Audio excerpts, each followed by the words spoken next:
Hello and welcome back. So I hope these points are clear to you how things work. Hopefully I'm going to increase level of complexity of geometries to show you more features, but probably not to use with more complex geometry because I already show you all the features or mostly all the features, the most important thing. Now that we imported the mesh UMB format, let's convert it to show you that final step, talking about now OpenFOAM, but it can be to any software. Also show you that you can export and you have many formats here, mesh IO. Now you have all the formats there. Okay, and there is a newer version of this mesh IO in Python, so you can do the conversion. But to show you some extra features, so I have this. Here you have if you go to mesh, you can convert it to a dual mesh, a polyhedral mesh. As I mentioned in previous videos, or if you don't know it, my religion is polyhedral meshes. I love those meshes. They do have very good properties. Tetra are fantastic, X's are fantastic, but for me it's the polyhedral meshes. So this polyhedral that I created now from these tetra meshes. So you have it here. It's not fantastic, the method that is implemented here, and it's not fantastic because it doesn't work with the boundary layer, with the prismatic layers. You need to have a purely tetra mesh. So if you try to use it, probably will crash or it's not going to give you. Yeah, you see here that you have the warning there. But to show you that, and let me go here and edit mesh. Let's remove the boundary layer, and also let me remove this refinement there to do things faster. Apply and close. So as I mentioned also previous video, you have compute. That compute, it will only compute the meshes that has been modified. In this case, everything has been modified, but always I like to use clear and compute because the steps for me, they are not clear. Or at least I haven't seen where a warning or some message that will tell you, okay, this part of the mesh will be changed and this will be remain fixed. So I always go clear and compute to be sure. And here we have the mesh. Okay, so this is made of tetra, so you can click here, right click, and you should have mesh information on where you, okay, click here and somewhere here, mesh information, and you know that it's made of purely tetrahedron, so you shouldn't have any problem. Or in theory, if I go here, create PolyDual, apply, and as I mentioned, it crashed. So let me double check. Let me click close there. I don't want to save. Probably I should have save it. Let me go. I am working with test. Let me go to mesh and let me go here, mesh information. No, so this is not valid. Let me go edit, and I don't want the viscous. And let me go here. I don't want local sizes. Okay, apply and close. Let me save. Let me go compute, and let's see what we get, and let's see if that option works. Now, as I say, it's not perfect, and actually I find it tricky to get it work. Sometimes probably it's not 100% tetra. You get a little bit degenerated cell, it will give you problems. But yeah, here in theory everything is tetrahedron, so it should work, but it's not say that it will work always. So apply. Okay, again, yeah, you get that problem there. Let me deselect this, apply.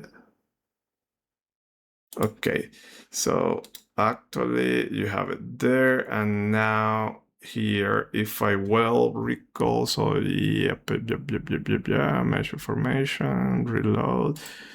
Okay, there you go. So yeah, it was that project auction that gave me problems. So this is the kind of meshes, now that I mentioned that is my religion. So from that tetra mesh, you get this. Let me go here, clipping, and put here relative, and yeah, that's okay. Close, no.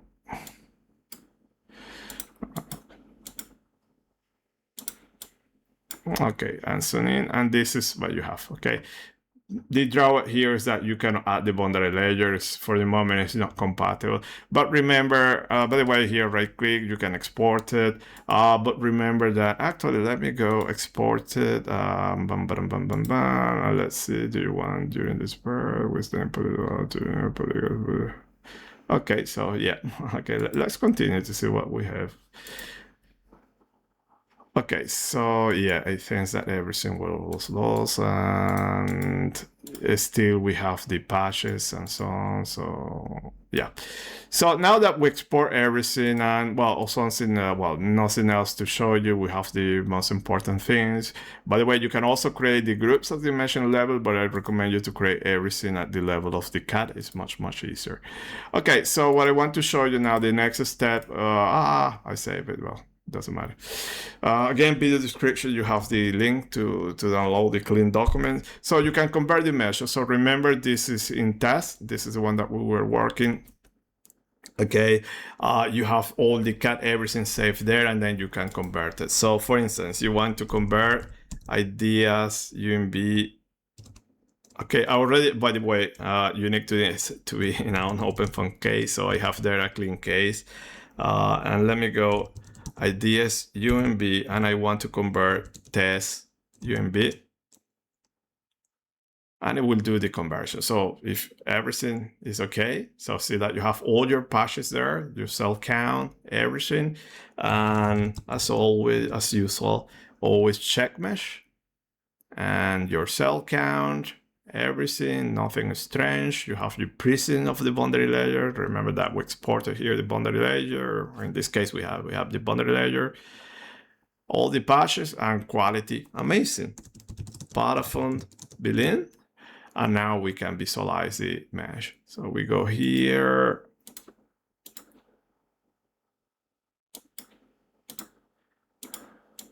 And there you go. Let me put here this insert there, apply, here, hide this, and this one. Perfect, beautiful mesh. Boundary layer, all your refinements, and there you go. Let's do also ideas, and we have that poly mesh, which I think yeah, you have a problem. Okay, so that is not working, but there is another way around. Now that we have this mesh, the tetra mesh, remember that you have something PolyDual mesh in OpenFOAM. You give an angle criterion similar to the one using Snappy to find the edges. And I think that's all. So let me put this one, and okay. Let me convert again the original one, this one. So let me get that one because it will override it. So at this point, we're ready to run. You have the name of the patches, set your boundary conditions, 0 in 0 and so on, your numerics. That will be next video to show you also the complete workflow. But in theory, we are ready to go. No override. So it will create a new time folder. And we're going to have here the polyhedral mesh. This problem here, let's see what happens, okay? Because now if I go check mesh and I go latest time, we know that the first mesh is perfect, the tetra. Let's see what we have here. So when it does that conversion, usually it's sometimes, well, this case, you see that you have very bad quality cells. So you have 0. I know that all these problems are happening in the boundary layer. So yeah. So it's not perfect also, the OpenFOAM tool, but it works, okay? So let's visualize now what we have. So one way around, which is not ideal, okay, is you have the pure tetra meshes. Actually, let's do it. Okay, so here we should have this. Okay, so see that very nice mesh, but then when you start to see, now you save the steps, the back quality set, you will know immediately that everything is happening now in the boundary layer. One way that I was doing when I really need it now, but it's not that I recommend you to do that, is that, okay, why? Okay, what just happened? It seems that it crashed. Okay, no. It took longer than expected.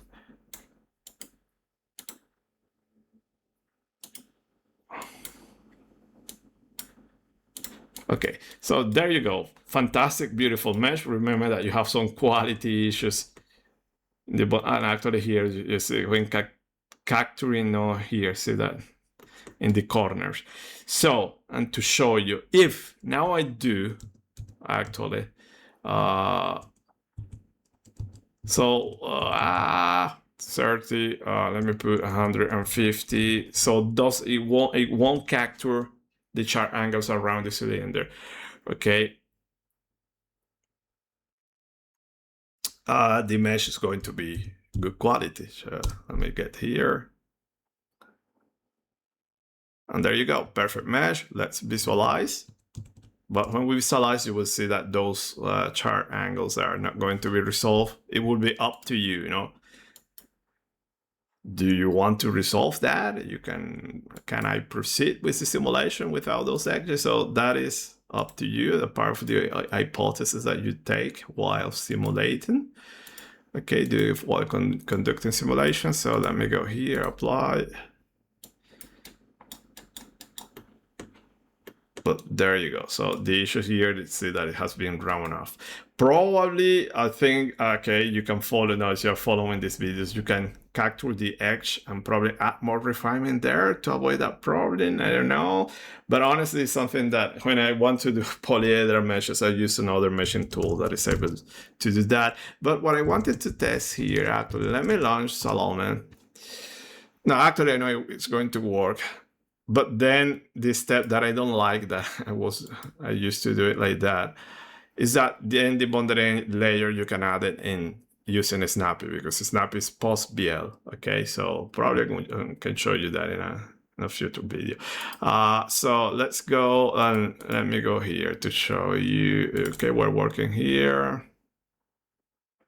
We go to mesh.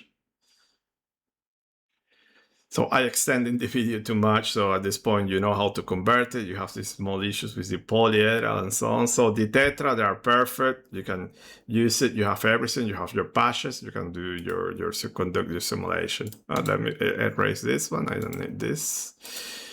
And this one, I want to remove the boundary layer. And actually, I don't have the boundary layer here. Okay, apply and close. So actually here I should have my mesh. Okay, so I can export it. Export it here, and I will call it no BL. And save. Let me exit there. No, our product should have saved it.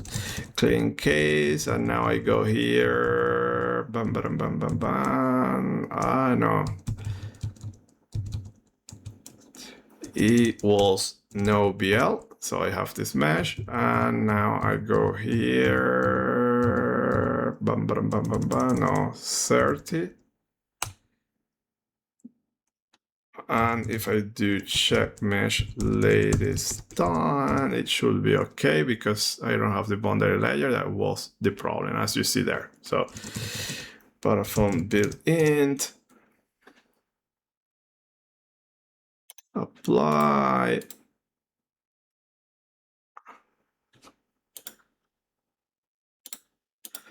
Apply here, let me cut here, crinkles that, let me put here, and this, and there you go. I was using foam clean tutorial. Let me do foam clean tutorials. PolyDual. Is this one? No BL. PolyDual mesh. And here. And hold. Let me click here. Let me click here as well, and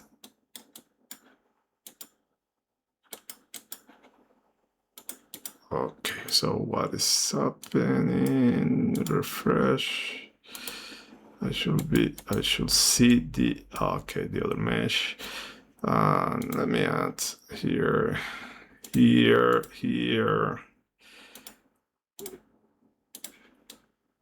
Okay, there you go.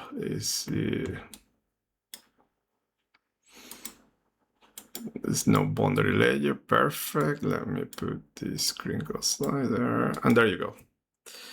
With no boundary layer, and it will work. Perfect meshes. Okay, so we get to this one from the tetra one that I don't know why I don't see it, but the tetra. So usually the tetra in this case have I think like 800,000 cells, and then when you convert it to poly is usually by a factor of 6, can be anything between 4 to 8, about 6 most of the time. You reduce the cell count, and if you convert tetra to excess, it's a factor of 2 to 4. Okay, so tetra are the largest meshes then when you create largest volume, but you should compare in functions of volume, try to get similar volumes, but usually polyhedral meshes, they require the less cells. No, in my opinion, are the best type of cells. They have more phases, so fluxes are computed better, but as I say, this is a religion.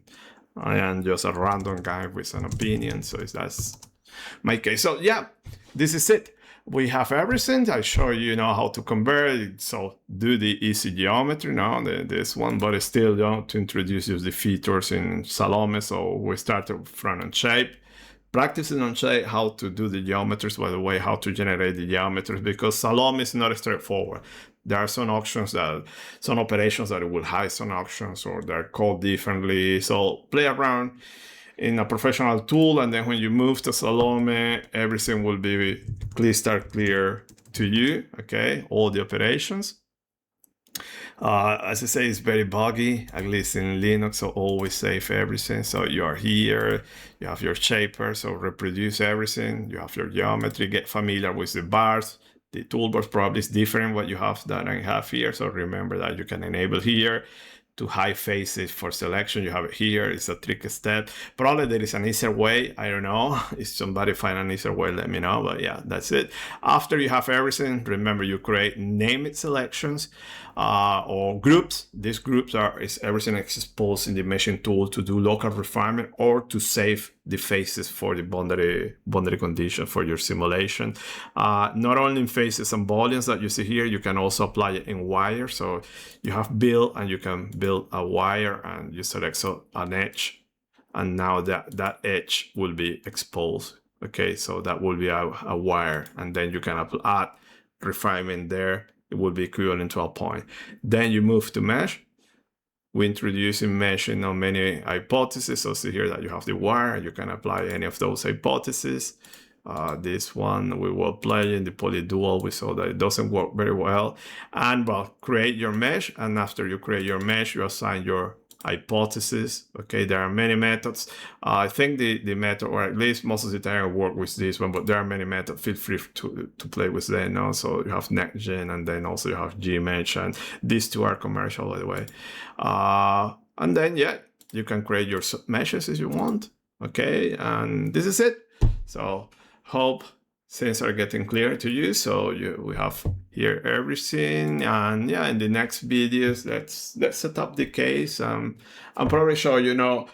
We have here the mesh with no boundary layer. We convert it to poly, and to do that, extra step to add the boundary layer in Snappy, which is not ideal, but sometimes the PolyDual command works, sometimes doesn't work. In this case, it doesn't work. Actually, also you can try not to add the edge here, the wire, and see if having finer mesh there, it will fix that problem. But anyways, well, yeah, that's all. Thank you for your attention. See you next videos. Bye.